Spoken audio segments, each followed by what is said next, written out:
بسم الله الرحمن الرحيم الحمد لله رب العالمين اللهم صل وسلم وبارك على سيدنا محمد وعلى آله وصحبه أجمعين. So we started last time talking about Hajj. For those of you who don't know much about Hajj, there's a nice website called Hajj Mabrur, and it shows you the it's in Arabic, but it will show you the map of the area.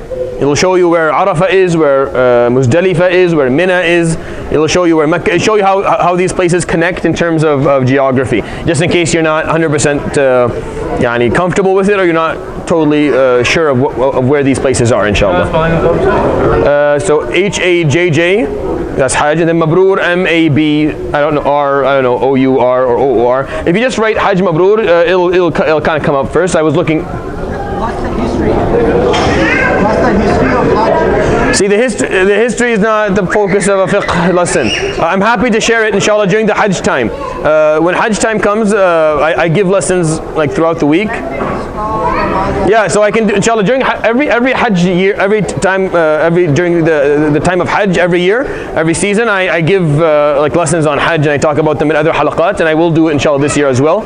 But for the purposes of a fiqh lesson, going into the spiritual and historical becomes too much of a stretch, and you will never finish this, and it's just a lot of extra stuff. So we talked about the pillars of Hajj last time. What are the pillars of Hajj? Let's see, who remembers the pillars of Hajj? Just go to the beginning, yes? So that's not the pillar, that's one of the conditions. You're right, the conditions of Hajj. Okay, let's do the conditions since you came up with it. Islam, what else? Charity.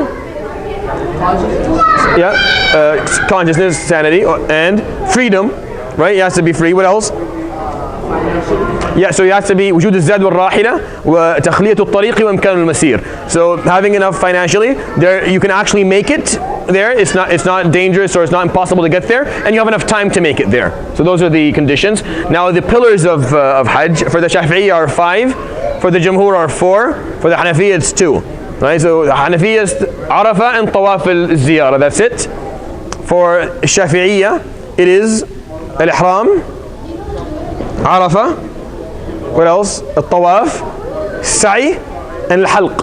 Now the Jumhur are okay with the first 4. They don't consider Halq to be a rukn. Only Shafi'iyya consider the Halq to be a rukn, right? Without a pillar, which is cutting the hair. But they consider it to be a wajib, but the Shafi'iyya say it's a rukn. Okay, it's a pillar. What about tartib as well? And tartib is something that the Shafi'iyya, most of the Shafi'iyya add. And I said that last time, yeah, that's true. So most of the Shafi'iyya add tartib as a rukn. The Imam didn't put it here in his matn specifically. Alright, then we talked about the pillars of Umrah. We said the pillars of Umrah are also Ihram, and Tawaf, and Sa'i, right, and Halq, right? But there's no Arafah obviously in Umrah. Umrah doesn't have any of those things. Umrah is simple. It'll take you 15 minutes to do Umrah. Once you make it from the miqat, when you do Ihram, it's just a matter of the time that you need to get to the Haram. You do a 10-minute tawaf, and if it's empty, it's a 5-minute, 10-minute sa'i. It's very quick. Half an hour tops, you'll be done. You've cut your hair, and you're eating ruz Bukhari and fool, and you're having a good time outside. So it's a very short. It's quite quick and easy. You can do it slower and take an hour and a half, but it's quite simple. Okay. And we talked about the obligations of Hajj, and we said wajibatul Hajj, the obligations of Hajj are 3 things. This is what the Imam said, and I added one to them, meaning the Imam here missed one of them. He missed al-Mabit al-Muzdalifah, which is sleeping in Muzdalifah. So I'll put them up and we'll talk about them, inshallah. They'll be the focus of the study today, inshallah, and I'll talk about a few other things. So what obligations of Hajj? Who can tell me the difference between a pillar and obligation?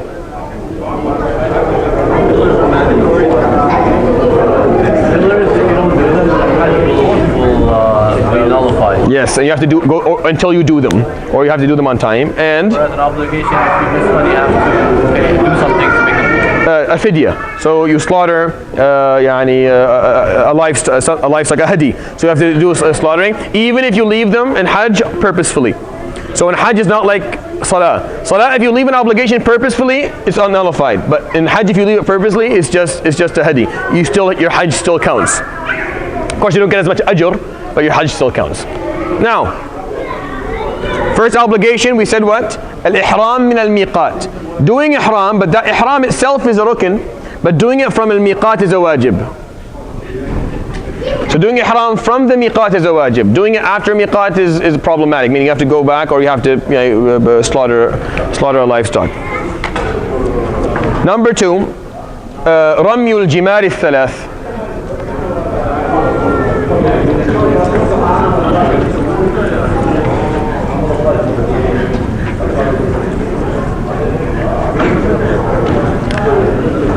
Throwing the stones. Number 3 in the matn, after that, is al-halq. Now al-halq is a rukn. So the Imam here either made a mistake or put them in both places because there are two opinions in the Shafi'i madhab. I'm not 100% clear on what, is there commentary in the translation on it? There is, let me know what the commentary is. I thought, or my belief is that he meant by halq not full shaving of the head. Because we're going to talk about halq in a bit more detail later. Like we'll talk about what halq is, but I'm not sure why he put it there. Al-mabid Muzdalifah.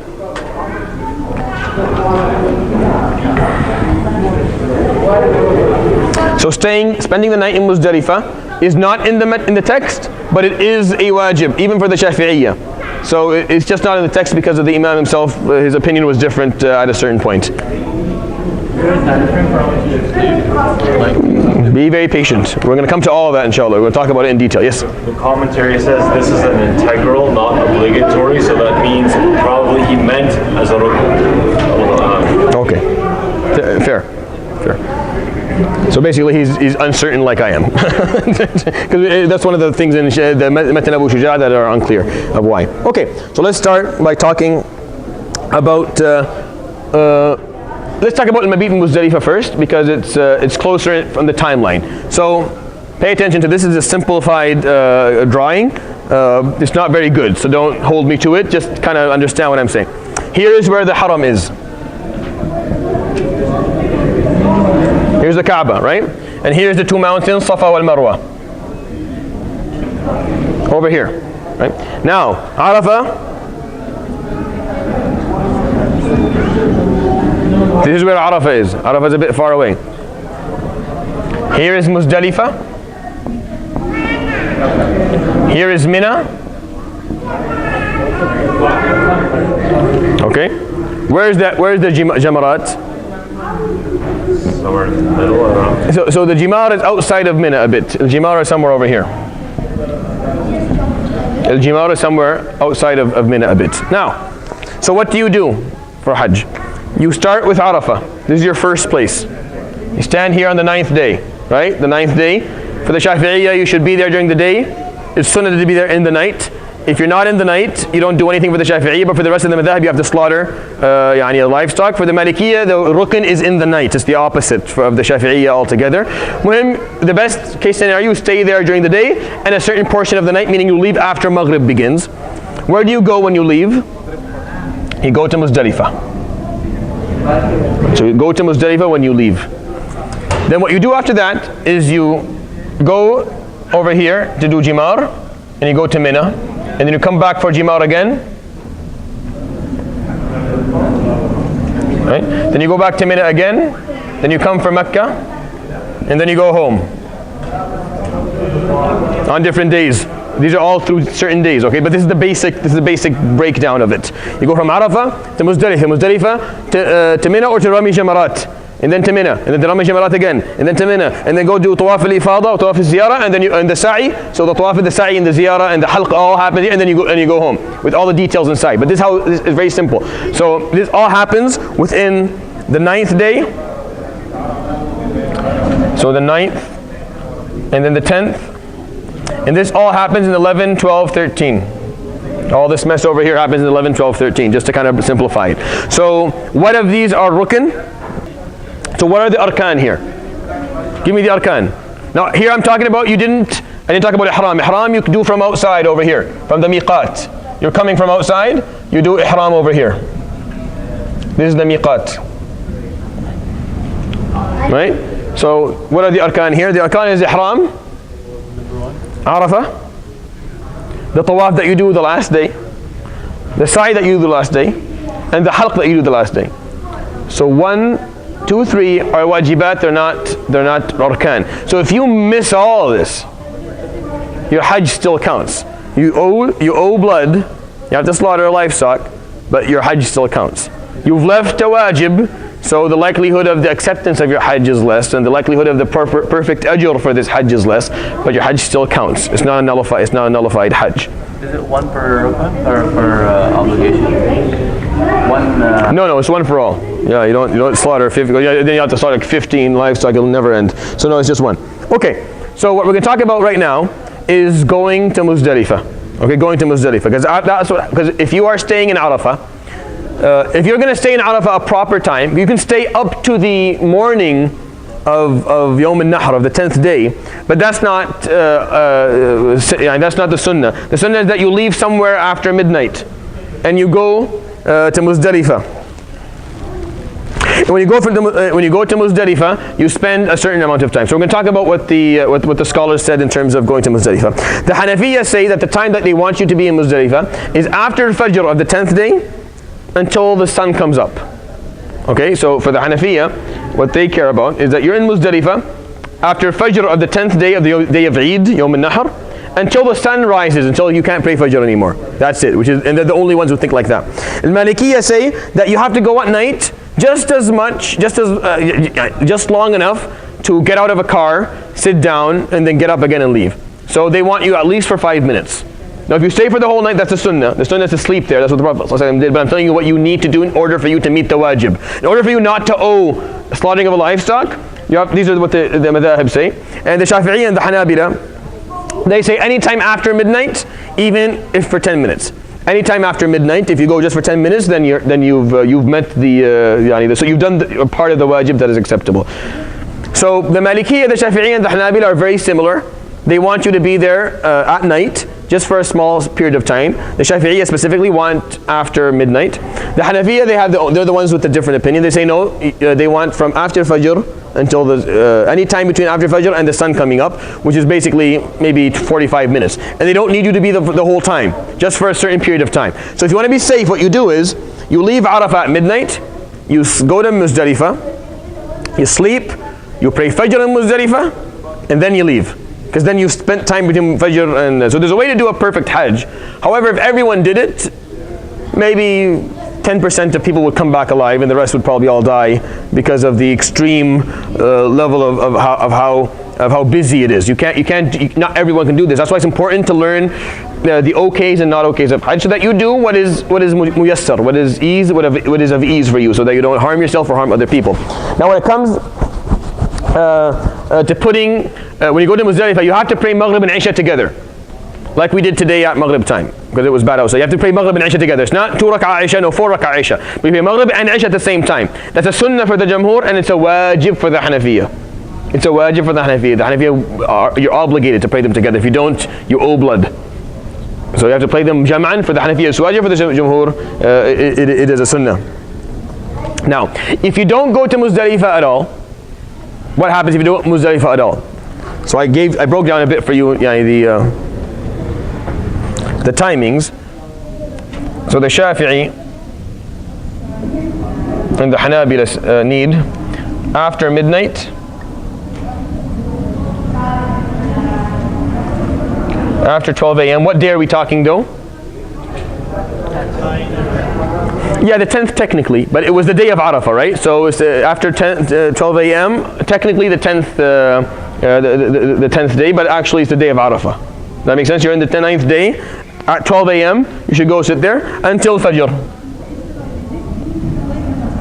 But for any amount of time, even for 10 minutes, if just for 10 minutes, then you've met the wajib. And the Malikiyya are similar to them. They're very similar to them. They say less timing. Any time at night. They don't care from 12, any time during the night, after Maghrib, any time at all. Even just for 5 minutes is good. So they're similar, basically the same thing. The Hanafiyya, they're the only ones who are different. What do they say? They say from Fajr of the 10th day, right, to sunrise. And you have to pray Maghrib and Isha together. Now if you miss it completely, you don't go at all, what do? You owe livestock. You have to start, unless you couldn't go because of udhr. You had an udhr. Like you had an excuse. It was either too busy, you couldn't make it. Sometimes actually going from Arafah to Muzdalifah, it's an hour walk. right? And most people are going to walk it. It's too busy to actually go get into the bus, and the buses won't move anyway.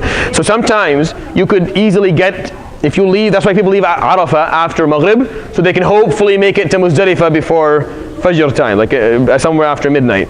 But if you leave Arafah at midnight, you probably won't make it to Muzdalifah until after sunrise. You probably won't make it you're talking between 3 and 4 million people making. It's not a big space. Like if you go see it, you'll be like, 3 million people here? How are they going to fit here? It's very difficult for you to fit all these people in one place.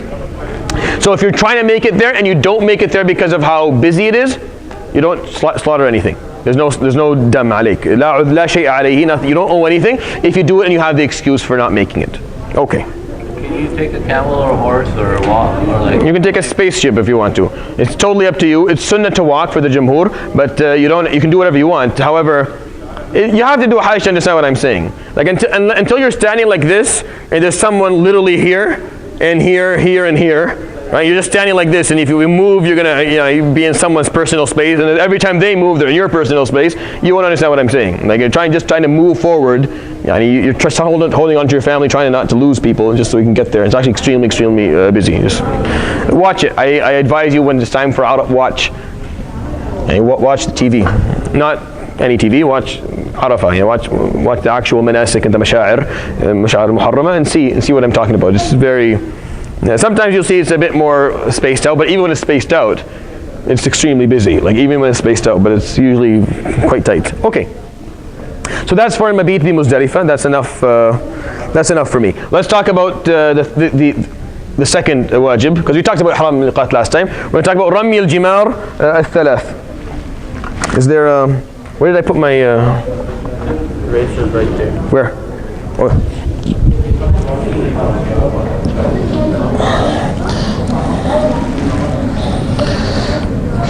So who can tell me quickly what Rami al-Jimar means? Just quickly, simple. Go ahead. Yeah. Stoning the 3 pillars. Yes. And this is of course all of Hajj's symbolism. That's why you need like a long lesson to explain Hajj. It's all symbolism. You are walking the footsteps of Ibrahim alayhi salam and his family, taking us back, and actually the footsteps of Adam alayhi salam going even further. All of Hajj is just footsteps of our fathers and our as human beings and our prophets. So it's a lot of symbolism. Even the stoning is totally symbolic. Or else you pick up 7 small pebbles or stones and you throw them, Bismillah, Allahu Akbar every time, or you say the talbiyah properly, or what you need to say, and then you throw them, and when you're done, you leave. That's pretty much the end of it. I've seen people take off their shoes and start hitting the pillar. Ya shaitan, may Allah curse you. But no, you don't understand. There's not actually shaitan there. You're not hitting anyone here. It's all symbolic. You're supposed to learn something. But we can do that inshallah in a different time. So Jamrat al-Aqaba, the timing for that, it starts whenever you're supposed to end Arafah based on the madhab. So whenever you're supposed to end Arafah based on the madhab, that's when you're allowed to go and throw it. So it is the first one that you're allowed to do. You do it on the day of Nahr, the day of Eid. So the Hanafiya and the Malikiyya, they prolong Arafah until Fajr Yawm al-Nahr, until the Fajr of the day of Eid. So that's when they say you're allowed to go and throw the stones on Jamrat al-Aqaba. So for the Hanafiya, it's from Fajr of Yawm al-Nahr to the Fajr of the day after. So you have those 24 hours. And for the Malikiyya, it's from Fajr of Yawm al-Nahr, the 10th day, to the Maghrib of that day. Those are the days that, if you postpone it, or if you do it later, then alayka dam. Then you owe to slaughter livestock. So, Jamrat al-Aqaba. This is done the 10th day, Yawm al-Nahr, which is basically Yawm al-Eid for us. You do it on the 10th day, Yawm al-Nahr. For the Hanafi and the Malikiyya,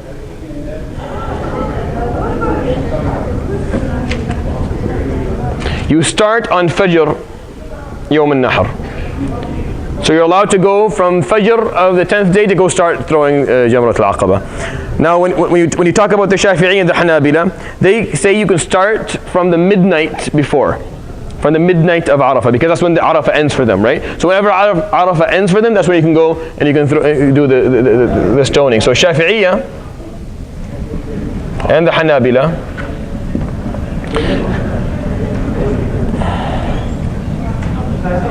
So منتصف ليلة النحر. So the midnight of the night, the midnight of Arafah. So after midnight of Arafah, you're allowed to go, and you're allowed to do it until the end of Ayyam al-Tashriq, until the end of the 13th day of Hajj. So you're allowed to go until the end of the 13th day. So here,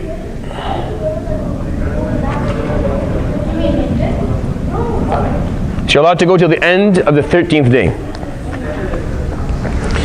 But you're not supposed to prolong it outside of Yawm al-Nahr unless you have a reason, unless you have an excuse.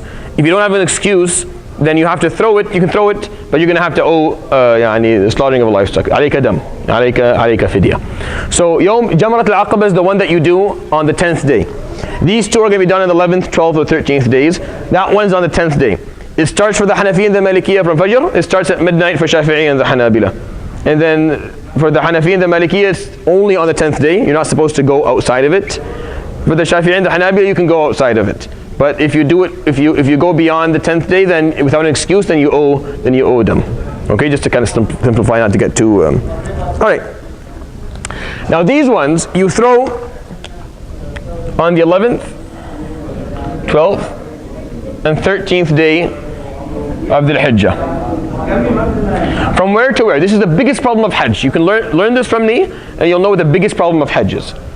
Literally, the biggest problem of Hajj, where people die. Whenever you hear that someone died in Hajj, this is where they die.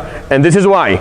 Because the problem with it is that the Jumhur of Fuqaha, all four madhab, the Jumhur of all four madhab, the prominent position in all four, is that you throw these, الجمرة الوسطى الكبرى والصغرى والوسطى والصغرى, when you throw these, it's بعد الزوال إلى المغرب.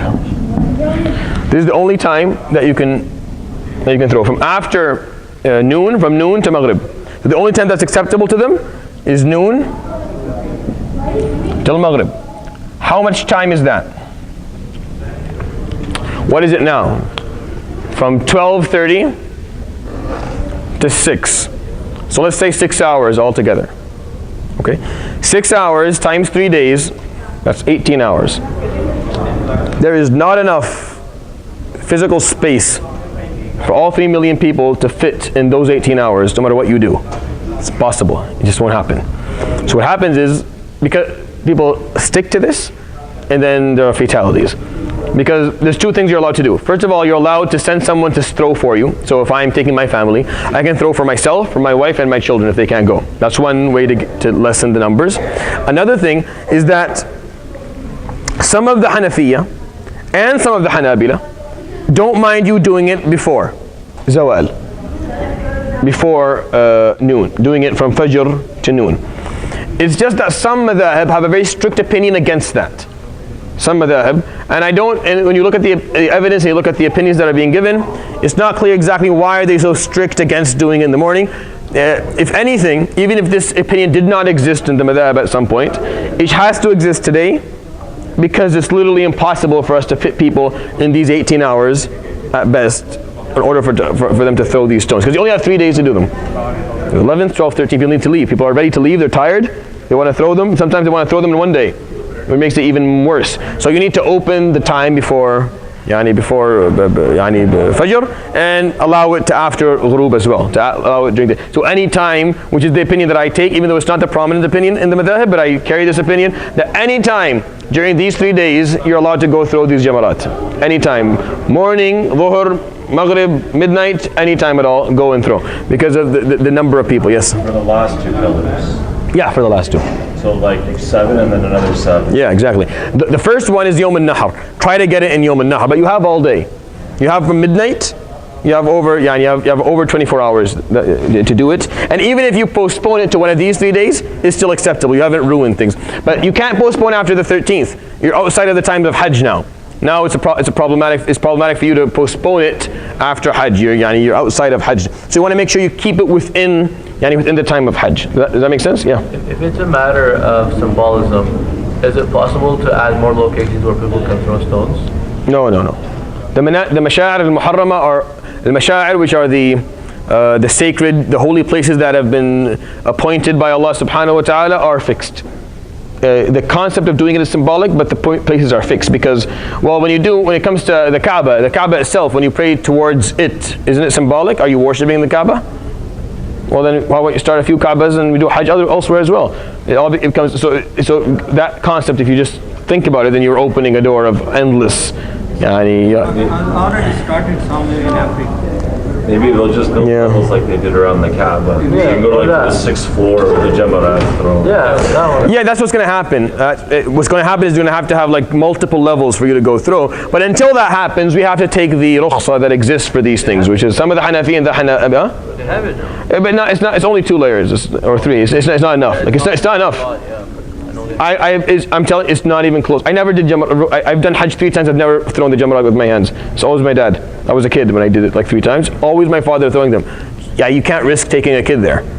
You can't risk taking a teenager there. It's actually very dangerous. There's a lot of people at one place. It's very hard. Okay. What's the significance of like the 3? Yeah, so again, that's the symbolic. Inshallah, we'll talk about that. Just wait, Hajj is coming up, not too far away. We'll talk about it then. Maybe we'll have like a 5-day or a week of just talking about all the Jamarat, what they symbolize, what the idea behind them is, and exactly why we're doing what we're doing, inshallah. But this is fiqh. Just learn the mechanics of what we're doing, inshallah. Leave the other. Well, it's not too far. Like it's not too far, but there's a walk. There's like a 10-minute walk or 15-minute. Yeah. Okay. Now let's talk about the last. So he put halq here as a wajib, but we talked about halq being a rukn. Now, is halq a pillar for all the madhab or just the Shafi'iyya? Just the Shafi'iyya. The rest all see it to be here. All of the other madhahib see halq to be here. Only the Shafi'i who we're studying see it to be a pillar. Yes. Yeah, I was gonna say it's probably not a rukn because Yasir Qadi has a series on Hajj, and then one Sahabi came to the Prophet ﷺ and he had like lice in his hair. Yeah. And then he was basically told to just go ahead and cut his hair and pay the fidya. So wouldn't it be decisive? Sure, they have their answers for these hadith. Again, I'm not going to sit down and argue all the evidence or debate the evidence, but they do have answers for it. Again, I'm sharing with you what the madhab said. Arguing the evidence is a next step, inshallah, that we'll do within these series. But for now, just Hanafi, only the Shafi'i say it to be rukn, the Jamhur, which makes more sense anyway. The Jamhur say it's wajib, obviously. But I'm just saying they have their answers to these hadith. Now, when it comes to halq, the Hanafiya say a quarter of the head is enough. So if you shave just a quarter of your head, you've done enough. Malikiya wal Hanabila, you have to shave all of your head or cut all of your hair really short. So taqsir all of your head or halq all of your head. Now to make it, to make everyone here happy, the Shafi'iyya whom we're studying are the easiest on this. They say all you have to do is cut 3 hairs, or shave 3 hairs or cut shorter 3 hairs. That's it, and you're good. So the Shafi'iyya, the simplest, you just take parts from different parts of it and you're good. So if you do Hajj, your Hajj is acceptable. You can do tahallul if you just cut certain parts of your head. It won't even be visible for the Shafi'iyya. The Hanafiya, a quarter of your head has to be shaved at least. The Maliki, I know it sounds really, but that's what they added, and that's what they said. The details of that can be studied, inshallah, once we study the Hanafi madhab. Quarter of hair or quarter of head? No, quarter of your head.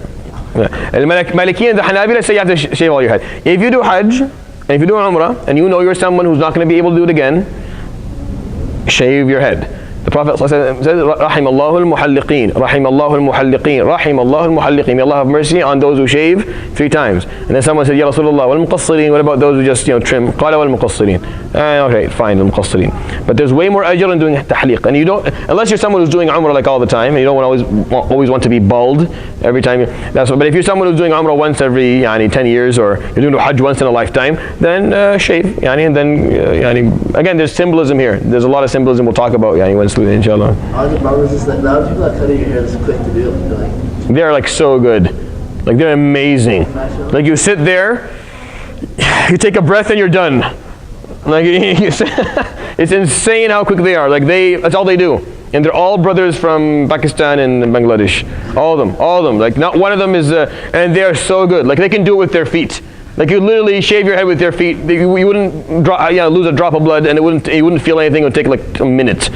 Once my dad conned me into doing it, because I was like, when I was your age, I didn't want, because I did Umrah a lot. I didn't want to, every time be bald. But my dad's like, you have to do a halq. I know, like, all right, don't. I'll tell this guy to do taqsir for you. So I sit down, and like before I even noticed, my hair is gone. Like this guy, and it was done. And I had no choice but to allow him to kind of finish it up. So do tahliq if you ever go and do Hajj, inshallah. Yes? So you were saying that for the Malikis and the Hanbalis, completely shaven or almost complete, so would it almost completely be like a number one? Yeah. Yeah. Would it be equal ajr, or you would No. full bald? Full bald. Okay. Full bald, you get the full ajr. Even for the Hanafi, Maliki and the Hanabiya. Okay. And they use like a straight razor for that? Yep. How much does that shine? What level is I have to be able to see my reflection on your head. If I can't see my reflection on your head, then it doesn't count. Okay. So those are the wajibat of Hajj, the obligations of Hajj. Don't worry if you don't understand in detail everything I explained today. Listen to it again if you need to. Maybe watch a small documentary on the places of Hajj. I felt like if we're going to go into a lot of detail, this is going to take forever because it's still long until we finish Hajj. But do listen to it maybe once more, just so that you feel you solidified the information. We're going to talk about the sunan, the recommended actions of Hajj, okay, for the Shafi'i, the recommended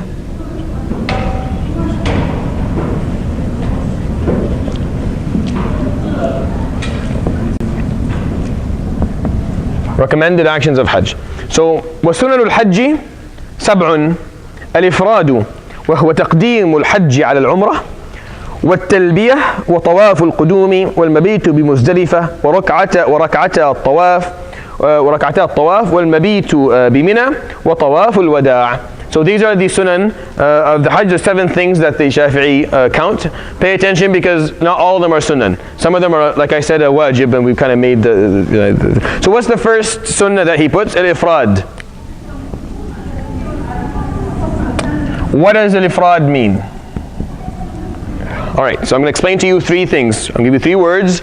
I want you to remember them for the rest of your life. Yes? Ifrad straight from Umrah to Hajj? No gap?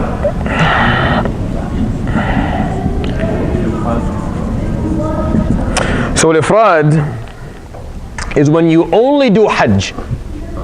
يُهِلُّ بِالْحَجِّ وَحْدَهُ, meaning you're coming only for Hajj. If you do Umrah, you're going to do it after you're completely finished from Hajj and you're done to go home. Then if you go back and do Umrah, that's a different thing. But you're doing them completely separate from each other. So you're here only for Hajj. So ifrad means, basically, just to make it simple, only Hajj. If you're asking, well, what are these things? These are the different intentions you can have in terms of doing Hajj. These are the different intentions you're allowed to have. The second one is called qiran. Intending Umrah and Hajj together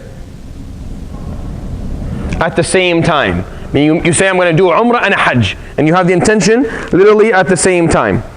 So for the Jumhur, you only make, I want to ask you something. What are the pillars of Hajj again? Tell me the pillars of Hajj. Pillars of Hajj. Ihram, Arafah, Tawaf, Halq, Sa'i. Now, what are the pillars of Umrah? Ihram, the same. Tawaf, the same. Sa'i, the same. Halq, the same. What's different? Arafah. So basically, if you do a Hajj, aren't you also doing an Umrah? So if you do Qiran, so if you do Qiran, you're like, you know what? I'm going to make the intention of both. And for the Jumhur, you're good. You get the ajr of both Hajj and Umrah, but you definitely 100% owe a livestock. You have to do Hadi. Even if you make no mistake in your Hajj, like you do it perfectly. Just because you made the intention of Hajj and Umrah at the same time, you owe blood. The Hanafiya specifically, they're easy in everything, and they're hard here. They say you have to do 2 tawaf. 1 for Hajj, 1 for Umrah. And 2 sa'i. 1 for Hajj, 1 for Umrah. Ihram works for both, Halq works for both, but 2 tawaf, 2 sa'i. Everyone else is like, you made the idea like, well, it's the same thing. Ihram and Ihram for Umrah and Hajj. Tawaf and Tawaf, Umrah and Hajj. Sa'i and Sa'i, Umrah and Hajj. Halq and Halq, Umrah and Hajj. Make the intention for both, you get the ajr of both. You just owe a livestock. Yes, Yusuf? They differ on that. The Shafi'iyya say one of the sunan, one of the recommended things of Hajj is what? Which one of these? Ifrad. For them, do only Hajj. For the Shafi'iyya, they think that's better. Now there are other scholars who say something else. I'm not going to get into the details of that, but I'm just saying what the Shafi'iyya think. Yes, Harun. Are you supposed to do Hajj twice? No, I'm telling you. I told you. No, I told you don't do halq twice. Halq and ihram is one for both. It's only tawaf and sa'i that the Hanafiya ask you to do twice, but the Shafi'iyya one is enough. But you owe livestock. You owe blood. So you do 1/4, so you do 1/4 and you do the other quarter. Yeah, and that's half. The final one, tamattu'.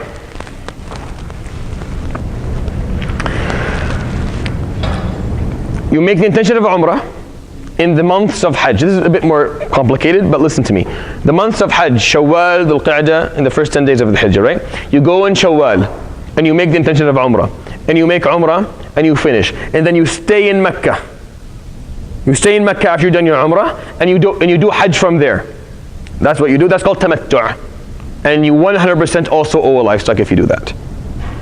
So you get both, but you also you have to do bil ijma'.